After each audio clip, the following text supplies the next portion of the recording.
മുട്ടയും പാലും ഇരിപ്പുണ്ടെങ്കിൽ 5 മിനിറ്റ് പോലും വേണ്ട, വളരെ ടേസ്റ്റി ആയിട്ടുള്ള നല്ലൊരു സ്നാക്ക് ഉണ്ടാക്കാനായിട്ട്. അപ്പോൾ എല്ലാവരും ട്രൈ ചെയ്ത് നോക്കാം. നമുക്കിതെങ്ങനെയാണ് ചെയ്യുന്നതെന്ന് വേഗം നോക്കിയിട്ട് വരാം. അപ്പോൾ ആദ്യം തന്നെ മിക്സിയുടെ ജാറിലേക്ക് നമ്മൾ 2 മുട്ട ചേർത്ത് കൊടുക്കുന്നുണ്ട്. പിന്നെ നമുക്ക് വേണ്ടത് പാലാണ്. അപ്പോൾ ഞാനത് 1/2 കപ്പ് പാല് ചേർത്ത് കൊടുക്കുന്നുണ്ട് കേട്ടോ. ഇനി ഇതിലേക്ക് നമുക്കൊരു 3 ടേബിൾ സ്പൂൺ പഞ്ചസാര ചേർത്ത് കൊടുക്കണം. അപ്പോൾ മധുരം നോക്കിയിട്ട് കൂടുതൽ വേണമെങ്കിൽ കൂടുതൽ ചേർത്ത് കൊടുക്കുക. പിന്നെ വേണ്ടത് മൈദയാണ്. ഞാൻ 1/4 കപ്പ് മൈദ എടുത്തിട്ടുണ്ട്. നിങ്ങൾക്ക് ഗോതമ്പ് പൊടി വേണേലും എടുക്കാം കേട്ടോ, കുറച്ച് ഹെൽത്തി ആയിട്ട് നോക്കണമെങ്കിൽ. അപ്പോൾ ഇനി നമുക്കിത് ജസ്റ്റ് ഒന്ന് മിക്സ് ചെയ്ത് കൊടുക്കുക. ഇനി നന്നായിട്ട് ഇതൊന്ന് അടിച്ചെടുക്കുക. അതിനുശേഷം നമുക്കൊരു ബൗളിലേക്ക് ഒഴിച്ചു കൊടുക്കുക. വളരെ എളുപ്പമായിട്ട് ഈസി ആയിട്ട് ചെയ്യാൻ പറ്റുന്നതാണ് കേട്ടോ. ഇനി നമുക്കിതിനകത്തോട്ട് ഒരു 1/4 കപ്പ് റവയാണ് ചേർത്ത് കൊടുക്കാനുള്ളത്. വറുത്തതോ വറുക്കാത്തതോ ഏതായാലും കുഴപ്പമില്ല. പിന്നെ ഒരു 1/4 ടീസ്പൂൺ ഏലക്കാപ്പൊടി ചേർത്തിട്ടുണ്ട്. ഒരു നുള്ളു ഉപ്പും ചേർത്ത് കൊടുത്തിട്ടുണ്ട്. ഇനി ഇതെല്ലാം കൂടി നന്നായിട്ട് മിക്സ് ചെയ്തെടുക്കുക. ഇനി നമുക്ക് റവ ഒന്ന് കുതിർന്ന് കിട്ടാനായിട്ട് കുറച്ച് നേരം ഒന്ന് വെക്കണം കേട്ടോ. ആ വെക്കേണ്ട സമയം മാത്രമേ നമുക്ക് എക്സ്ട്രാ വരുന്നുള്ളൂ, ഉണ്ടാക്കാൻ കുറച്ച് സമയം വേണ്ടുള്ളൂ. അപ്പോൾ അത് അടച്ച് വെച്ച് ഞാൻ ഒരു 10 മിനിറ്റ് മാറ്റി വെക്കുന്നുണ്ട്.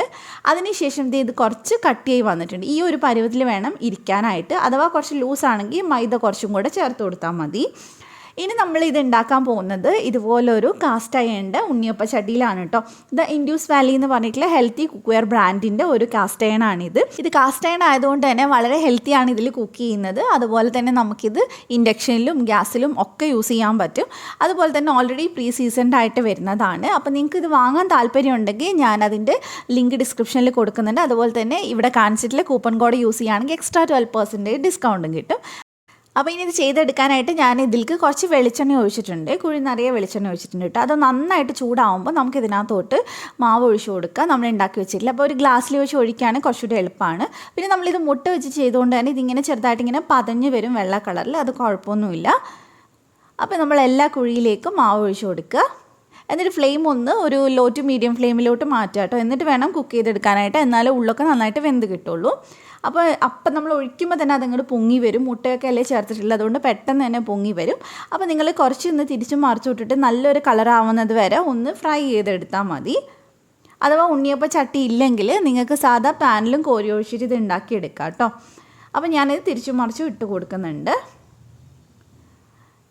വളരെ ടേസ്റ്റി ആയിട്ടുള്ള റെസിപ്പിയാണ് കേട്ടോ. എന്തായാലും ഉണ്ടാക്കി നോക്കുക. അപ്പോൾ ഇതിവിടെ റെഡി ആയിട്ടുണ്ട്. നമുക്ക് അത്യാവശ്യം ഒരു കളറ് വരുമ്പോൾ നമുക്കിത് എടുത്തിട്ട് ഒരു ടിഷ്യൂ പേപ്പറിലേക്ക് മാറ്റാം. അപ്പോൾ കുറഞ്ഞ ചേരുവ വെച്ച് വളരെ ഈസി ആയിട്ട് ചെയ്തെടുക്കാൻ പറ്റുന്ന സ്നാക്ക് എല്ലാവർക്കും ഇഷ്ടമായിട്ടുണ്ടാകുമെന്ന് വിചാരിക്കുന്നു. ഉണ്ടാക്കി നോക്കിയിട്ട് ഫീഡ്ബാക്ക് എന്തായാലും അറിയിക്കുക. വീഡിയോ ഇഷ്ടമായിട്ടുണ്ടെങ്കിൽ ഫ്രണ്ട്സിനും ഫാമിലിക്ക് ഒന്ന് ഷെയർ ചെയ്ത് കൊടുക്കുക. അതുപോലെ തന്നെ വീഡിയോ ഒന്ന് ലൈക്ക് ചെയ്യുക. അപ്പോൾ നമുക്കിതൊന്ന് കട്ട് ചെയ്ത് നോക്കാം. ചൂടോടെ കഴിക്കുകയാണെങ്കിൽ പുറം നല്ല ക്രിസ്പി ആയിരിക്കും, ഉള്ളിൽ സോഫ്റ്റ് ആയിരിക്കും. പിന്നെ ചൂടൊന്ന് ആറുമ്പോൾ മൊത്തത്തിലൊന്ന് സോഫ്റ്റ് ആവും കേട്ടോ. അപ്പോൾ ഉണ്ടാക്കി നോക്കാം കേട്ടോ. അപ്പോൾ നമുക്ക് മറ്റൊരു റെസിപ്പി ആയിട്ട് കാണാം. താങ്ക്